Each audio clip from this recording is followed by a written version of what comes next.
The most expensive thing I've ever bought in my life wasn't a house or a car. It was the illusion that I was a hero in someone else's story. My name is Tony. I'm 69 years old, and for the last 4 years, living down here in Mérida, Mexico, I convinced myself I was rescuing a beautiful young woman from poverty, when in reality, I was just a lonely old man paying a very high premium to escape the suffocating silence of my own life. It is a humbling thing to look back and realize that what you thought was your generosity was actually just your desperate need to be needed, wrapped up in a stack of pesos. To understand how a man like me, a practical guy who spent 40 years as an elevator mechanic in Philadelphia, getting grease under my fingernails and dealing in concrete realities, could fall into such an obvious emotional trap, you have to understand the landscape of my life before Mexico. I lived outside of Philly in a rural house I'd bought with my wife Marie back when we thought our lives would be filled with noise and grandchildren. But Marie passed away 7 years ago, and our daughter moved out to Chicago for her career, and that house just became a cavern of echoes. When I finally hung up my tools and retired, the silence went from being a background noise to a heavy physical weight draped over my shoulders. I spent my whole life fixing things that were broken, making sure people could get from the ground floor to the penthouse without getting stuck. And suddenly, I was the one stuck between floors. I would wake up at 5 in the morning out of habit, make a pot of coffee, sit in my recliner looking out at the gray street, and realize I hadn't spoken a single out loud word in 24 hours. You don't realize how much of your identity is tied to being useful until nobody needs you to make the machinery run anymore. I felt like a ghost haunting my own life, just drifting through rooms full of furniture that nobody sat on. Moving to Mexico was my attempt to shock myself back into the land of the living, a desperate attempt to pry open the doors. I chose Mérida because it felt authentic, grittier than the sanitized resort towns built for tourists. And it worked at first. The heat hit me like a physical blow when I stepped off the plane, a humid embrace that thawed out the damp northeast chill in my bones. The colors were impossibly bright.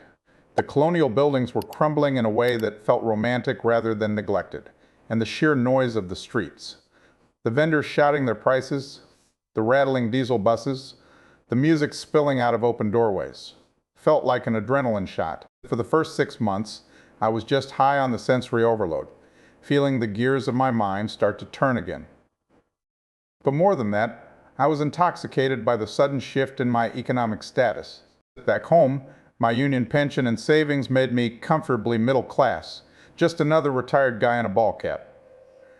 Down here, those same dollars made me feel like a Rockefeller. That feeling of sudden wealth is a dangerous drug, especially when it's mixed with profound isolation. It warps your perspective faster than you'd believe.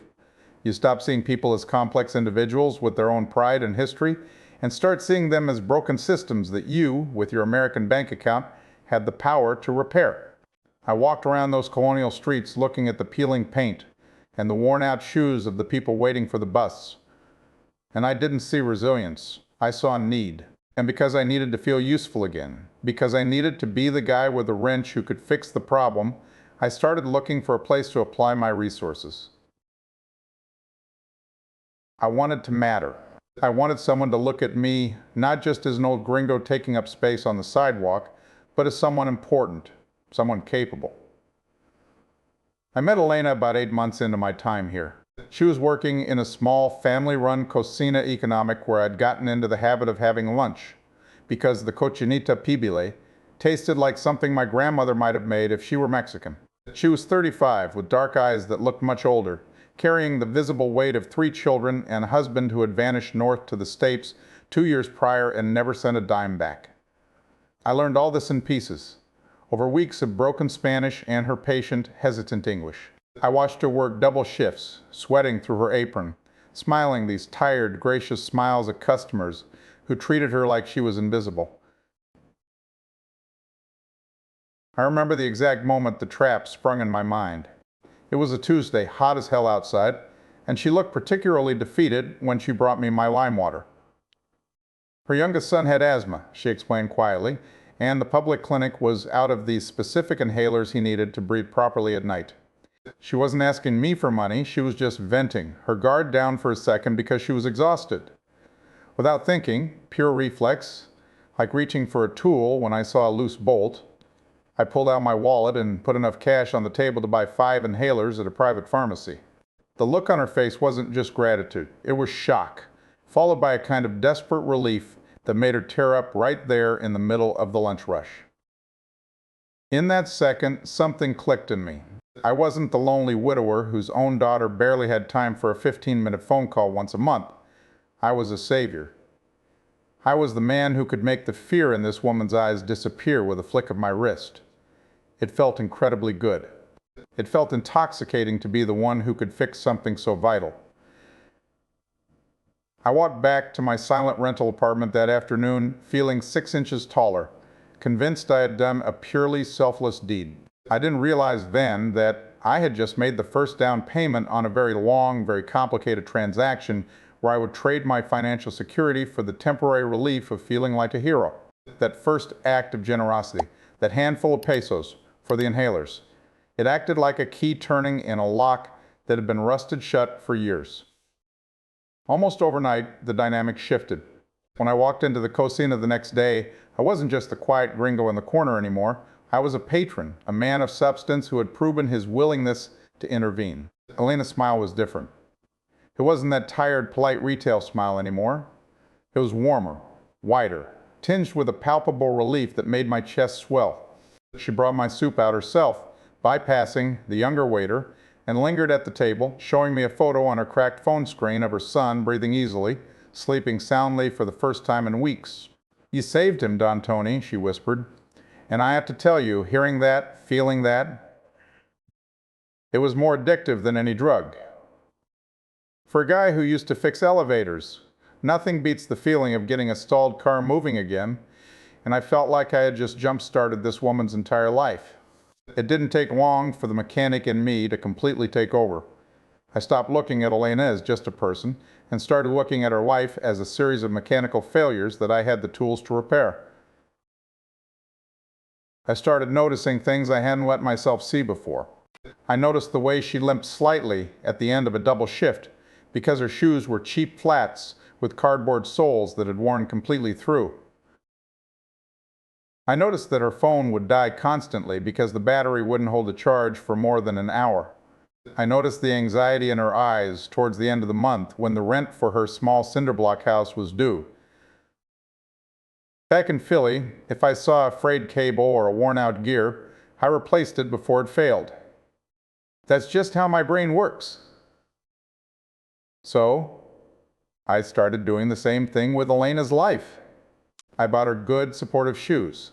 I bought her a new smartphone so I could text her and know she would actually receive it. And when the end of the month came and I saw that familiar panic set in, I quietly slipped her the 3,000 pesos she was short for rent, telling myself it was practically nothing to me, just the cost of a few dinners back in the States. With every problem I solved, I felt the silence in my own apartment receding a little further. My phone, which used to sit on the kitchen counter for days without making a sound, was now constantly buzzing. It was Elena texting me buenos dias in the morning, or sending me pictures of her kids doing their homework with the new supplies I had bought them, or just asking how my day was going. For the first time since Marie died, someone was checking in on me. Someone cared if I had eaten dinner. I started waking up with a sense of purpose again. I wasn't just killing time until the inevitable. I had a project. I had people depending on me. It made me feel vital, important, and yes, it made me feel younger.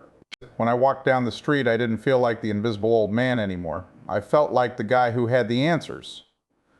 Of course, I didn't see the trap I was building for myself. I was too busy enjoying the construction process. I didn't see that by solving every small crisis that arose, I wasn't actually empowering Elena. I was training her to depend on me.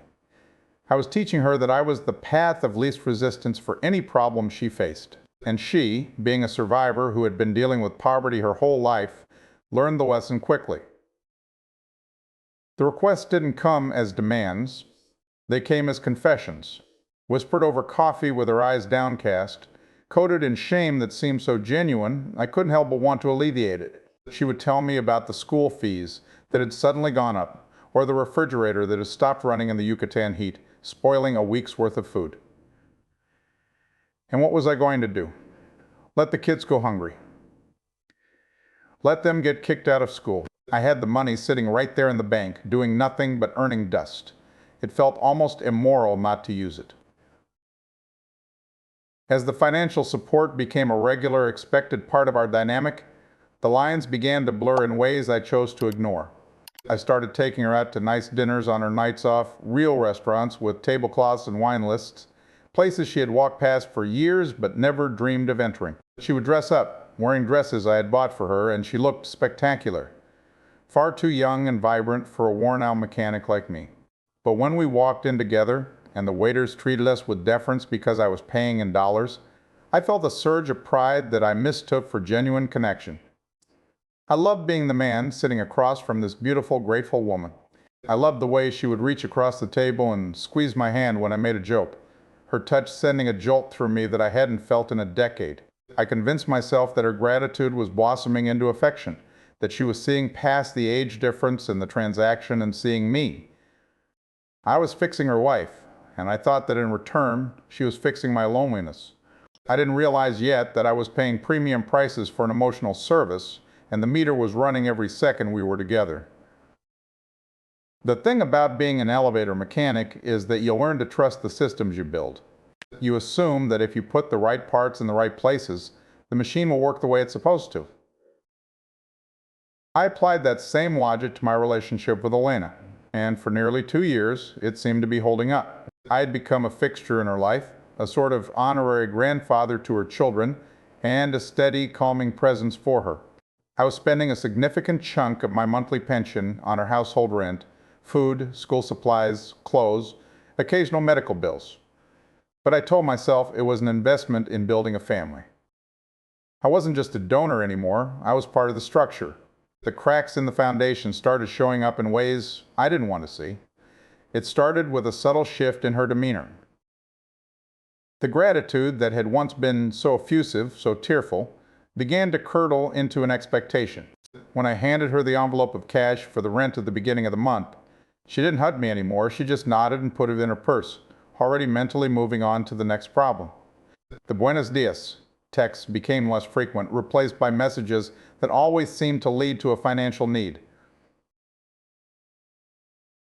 It was never a direct demand, of course. It was always, "Hi, Tony, the car broke down again. I don't know how I'm going to get to work." Or, "My mother's electricity bill is double this month. She's crying in the kitchen." And because I was the fixer, because my identity had become tied to being the guy who could make the problem go away, I would sigh and reach for my wallet. I started to feel less like a hero and more like a human ATM machine. But I was terrified that if the money stopped flowing, the connection would too. The real turning point came when I decided it was time to upgrade my own living situation. I had been living in a decent but small apartment, and I wanted something more permanent. A place with an extra bedroom where my daughter might eventually come visit, and maybe, just maybe, a place Elena and the kids could eventually move into. I found a beautiful, slightly run-down colonial house in the Santiago neighborhood that needed a ton of work, but I saw the potential. It was a classic fixer-upper, the kind of project I lived for. I bought it and threw myself into the renovations, spending my days supervising masons and plumbers, feeling that familiar satisfaction of building something real. I assumed Elena would be thrilled. This was it, the next step, the physical manifestation of the stability I was providing.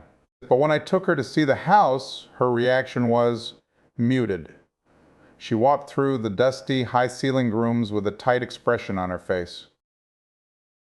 When I proudly showed her the large back patio where I envisioned family barbecues, she turned to me, her arms crossed. "It's very nice, Tony," she said, her voice flat, "but it's very far from my mother's house. And who is going to clean all this? You know I work double shifts." It was like a bucket of ice water to the face. I realized in that moment that she wasn't looking at this house as a future home for us. She was looking at it as another complication, another thing I was doing for myself that didn't immediately benefit her current situation. She wasn't imagining her children playing in that courtyard. She was calculating how much harder it would be to get to work from this neighborhood. The disconnect between the fantasy I had been building in my head and the reality of her life suddenly became painfully clear. I wasn't a partner. I was a resource that was suddenly being diverted to a project she hadn't approved. That night, back in my apartment, I couldn't sleep. I sat up in the dark, staring at the ceiling fan, and, for the first time, I let the doubts I had been suppressing surface. I thought about the thousands of dollars I had spent over the last 2 years, the nest egg that was slowly draining away. I thought about the way her eyes would light up when I bought her something, but go dead when I wanted to talk about something that wasn't related to her immediate problems. I realized that in all the time I had known her, she had never once asked me a question about my life in Philly, about Marie, about my daughter. Not once. I was just Don Tony, the benevolent gringo with the open wallet. It wasn't just lonely anymore. It felt foolish. It was the silence of a man who had spent a fortune buying a ticket to a show that had ended hours ago, and was still sitting in the empty theater, waiting for an encore that was never going to come. Once you see the wiring behind the panel, you can't unsee it. That's how it is in my trade. You look at a sleek, modern elevator cab with polished brass and mirrors, but as a mechanic, you know exactly where the greasy cables are and where the junction box is corroded. After that night staring at my ceiling fan, I couldn't look at Elena the same way. The polished exterior was gone, and all I could see was the faulty wiring of our arrangement. I didn't immediately cut her off. Old habits die hard, and the fear of that silence rushing back in was still terrifying. But something fundamental in me had shifted. I stopped volunteering. I stopped anticipating the problems. Elena called me in the middle of the day, which she rarely did unless it was urgent. Her voice was tight, pitched up an octave in panic. Her brother, a guy I had met maybe 3 times and who had never looked me in the eye, had gotten arrested over some dispute about a debt, and they needed 15,000 pesos for bail and a lawyer right now, today, or he was going to be transferred to the big prison outside the city. Before that night in my apartment, I would have already been moving toward the bank while she was still talking. I would have been the cavalry riding in to save the day. But this time, I sat still in my chair. 15,000 pesos was nearly $1,000. It wasn't groceries, it was a significant chunk of change. For the first time in 2 years, I asked a question. I asked, what was the debt for? There was dead silence on the other end of the line. It lasted just long enough for me to feel the shift in the air pressure. When she spoke again, the panic was gone, replaced by a cold, sharp edge I had never heard before. Why does it matter, Tony? He is my blood. Are you going to help us or not? You have the money sitting there. Do you want him to rot in there? It wasn't a request for help between partners. It was a demand from a customer who was irritated that the vending machine had swallowed her quarter. The mask had slipped completely. There was no affection, no gratitude, just naked entitlement born of 2 years of me training her that my role was to pay without question. I felt sick to my stomach. A physical nausea that wasn't just about the money. It was the realization of how thoroughly I had demeaned myself. I had spent 40 years earning respect with my hands and my brain, fixing complex machinery that people's lives depended on, only to come down here and reduce myself to an open wallet in exchange for a little bit of pretend warmth. I told her I needed to think about it and hung up. I didn't pay the bail. Later that night, my phone blew up with text. Not just from her, but from her cousin, her mother numbers. I didn't even know had mine. They were guilt trips, accusations of being heartless, pleas about how the family was suffering because of my selfishness. It was an orchestrated assault, a pressure campaign designed to get the utility turned back on. And that's what I was to them. I wasn't a person, I was a utility. Like the electric company, they only noticed me when the service was interrupted. I turned my phone off for the first time since I arrived in Mexico. I sat on the floor of that unfinished colonial house I had bought, surrounded by bags of cement and stacks of new tiles that were supposed to build a future for a family that didn't exist. The silence in that empty house was profound, but it felt different than the silence back in Philly. I had burned through nearly a third of my life savings in under 3 years. I wasn't rescuing anyone from poverty. I was slowly financing my own slide into it. The shame of it was paralyzing. How could I go back to Philly and tell the guys at the Union Hall that Tony, the guy who always knew the score, had gotten taken for a ride by a pretty face and a sob story? How could I look my daughter in the eye and tell her I blew her inheritance on dinners and bail money for strangers who didn't even know my last name? The structural integrity of the life I thought I was building down here had completely failed. I realized I was more alone sitting there in Mérida, surrounded by people whose livelihood depended on me, than I had ever been sitting in my recliner back home watching the rain. I didn't sleep that night. I just sat there on the dusty subfloor of that half-finished house until the sun came up, watching the light change on the tiles I had picked out, realizing they would never be walked on by the family. I imagined. When the morning traffic started up outside, the noise didn't feel energizing anymore. It felt chaotic, indifferent. I stood up, my knees creaking, and I knew I was done. I wasn't going to finish the renovation. I wasn't going to fight with Elena's family. I was going to do what you do when a piece of machinery is deemed beyond repair. You red tag it, you scrap it for parts, and you walk away before it hurts someone. Or that I was angry. They acted exactly how people in desperate poverty act when handed a lifeline. The truth is, I wasn't angry at her anymore. I was furious with myself. I was the one with the resources, the education, the life experience, and I was the one who had engineered this whole disaster because I couldn't handle the quiet in my own head. I packed my bags that morning. I called a local real estate agent I knew and told him to list the unfinished house as is for a quick sale. I knew I'd take a bath on it, probably losing 50 cents on every dollar I put in, but I didn't care. It was salvaged now. I just wanted it gone. I didn't turn my phone back on until I was sitting in the terminal at the Mérida airport, waiting for a flight back to the States. When I finally powered it up, it was silent. No new texts, no missed calls. They knew. The moment the utility company shuts off the power, you don't keep flicking the light switch hoping it works. You find candles. They had already moved on to finding candles. I'm back up north now. I'm renting a small one-bedroom apartment outside of Chicago, near where my daughter lives. It's cold here right now, and gray, and I spend a lot of days alone. The silence is back, but it feels different now. It's honest silence. It's not expensive silence, and it's not filled with the anxiety of waiting for the next crisis text message. I'm down about 100 grand for my retirement savings, a very expensive tuition for a lesson I should have learned 40 years ago. If you're watching this, and you're sitting in a quiet house somewhere feeling like your useful days are behind you, and you're looking at those glossy videos of a cheap, warm paradise where everyone smiles at you, listen to me.